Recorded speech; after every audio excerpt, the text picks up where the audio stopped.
Welcome back to the Now Morning Show, and we are continuing our conversation on PAN. Now, in May 2020, a committee was established to actually create a foundation to honor persons making significant contributions to the Steelband movement. As such, the National Steelband Heroes Hall of Fame Foundation was born. And so joining us to talk more about the foundation and plans for World Steelband Day is Research and Marketing Officer Barry Mannett and Public Relations Officer Communications. We also have Israel McLeod joining us from the foundation. Good morning. Thank you so much for joining us on Now. Thank you for having us. Good morning. And happy World Steelband Day. Happy World Steelband Day to you as well. Yes. Tell us about the foundation in terms of the purpose, the mandate of it.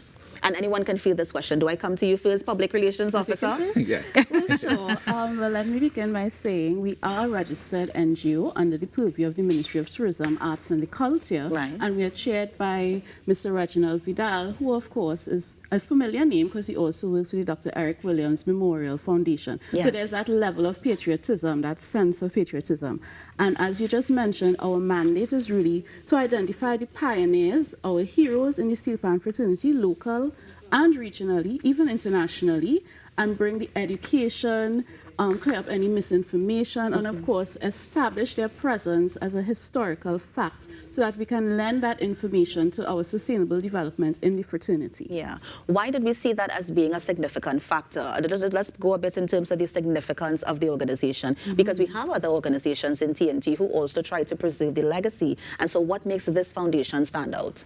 Well, one thing I would say is that many parts make a whole, and of course, everyone has their role to play in bringing. There's so many of us across every continent, so definitely the support, the network is extensive.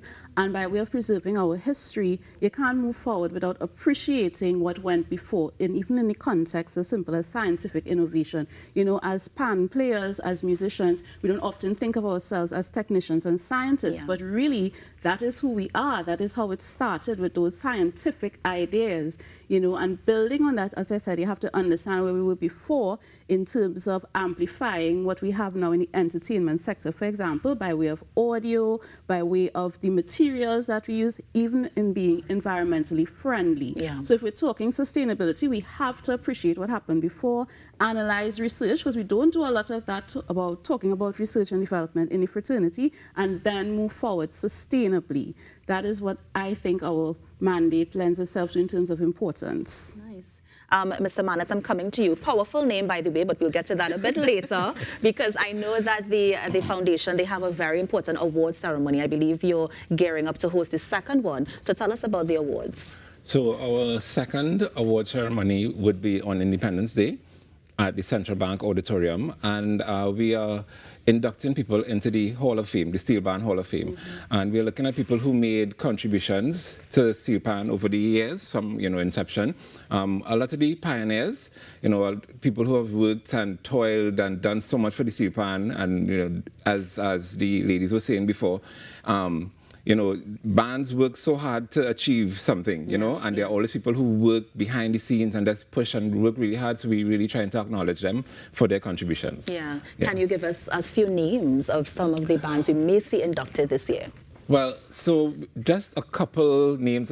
We have 15 inductees this year. And one of the names I would let out today is the very famous Thunderbolt Williams, who was the leader of Desperados after the passing of Rudolph Charles. Right. And, you know, he is still very much active in the band, an elder in the band. Everybody looks up to him and respects him. So he still makes a really, you know, valid contribution to the Steelband movement. Yeah. So we mentioned that powerful name, of course, your uncle being the one who people have labeled as, you know, the father of the modern steel drama. And of course, I'm referring to Elliot or Ellie Mannett, yes. Right? You have so much knowledge about steel pan and steel bands and what it means to preserve that legacy. Was that passed down from your uncle at any point in time? Well, it was more passed on to me from my father, Birdie Mannett. From a young age, I was in Invaders Panyard. I basically grew up in Invaders Panyard because Uncle Eddie left and was up in the US, and my dad took over the running of the band for many years. So I basically grew up there, and everything I learned from from my dad. I met Ellie a couple of times because I studied in the US a little bit, but I met him when he came down here. Yeah. So, but basically, most of what I learned was from my dad. Yeah. So it was. Did you think you had a choice? Was it always steel pan for you? You grew up eating, breathing, living it all the time.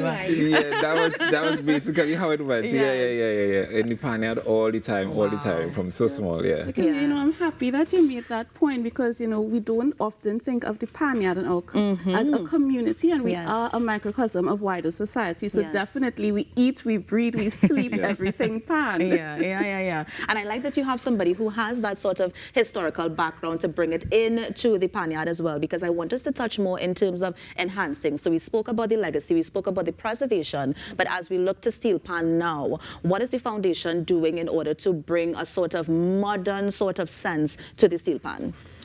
Well, should we split? Well, I would say one part is technological in that we are making greater use of social media. I mean, it can't be marketable without it in this day and age. But more importantly, we are in negotiations with the Ministry of Tourism, Arts and Culture to have a physical rendition of this Hall of Fame. So right now, it's via social media, so it's virtual. And we're working towards having that physical presence, which of course ties into the whole conversation about national development in Port of Spain and decentralizing, of course, that Hall of Fame as we go along. Because it's not only going to be in Port of Spain, we're going to go throughout in similar forms. And of course, we're extending our research to the region and beyond. Yeah, I love that you mentioned research. Mr. Manet, I wanted to hear your thoughts as well. Yeah, so building on what you said, looking at beyond Trinidad, although we are the National Steelband Heroes Foundation, but there are a lot of people who made such great contributions to PAN outside of Trinidad as well. A lot of Trinis went outside and did a lot of stuff. Started their own small bands even. Right, yes, correct. As a matter of fact, another one of the inductees is a Trini who is based out in the US and has done a lot of work out there, you know. So yeah, it's really about bringing the whole, bringing everything together, you know? Yeah. And of course, thoughts on, I mean, we have been celebrating all the time, but thoughts on the UN proclaiming today as World Steel Pan Day and adding that on their calendar. Well, you know, I was up at midnight and I was chatting with someone and I was so emotional to know that this is our day, you know? And I was telling the person, this is what Ellie and Birdie and Spree Simon and you know, Anthony Williams, this is what the pioneers were fighting for all those days, the recognition. And now to see, well, as a performer myself, who taught a lot, to see it being recognized globally like that, you know, it's such a, you know, emotional feeling. Yeah.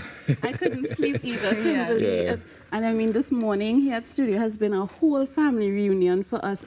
We said it's our very own Christmas because there's so many emotions, and not just as performers. We have to acknowledge our builders, our tuners, the persons involved in fashion and admin. It's a whole ecosystem that is celebrating today.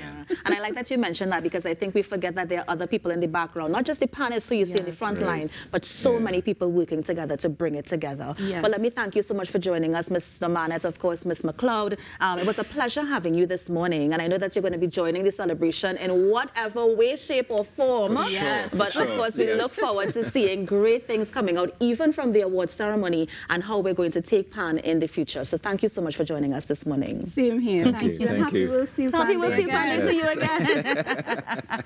And of course, that was Barry Manet, Research and Marketing Officer. And also we have Ms. Israel McLeod, Public Relations and Communication Officer, both from the National Steelband Heroes Hall of Fame Foundation, just giving us their thoughts on today being proclaimed as World Steel Pan Day. Well, remember, we've been saying it all morning. We are going to be giving you PAN all morning as we celebrate such an amazing day. And so joining us this morning to take us to the break, we have Andre Robley and Ariel Graham from the Caribbean Steel Pan Connection, and they're going to give us their version of Kes Jolene. Stay with us. We're going to be right back with more after this break.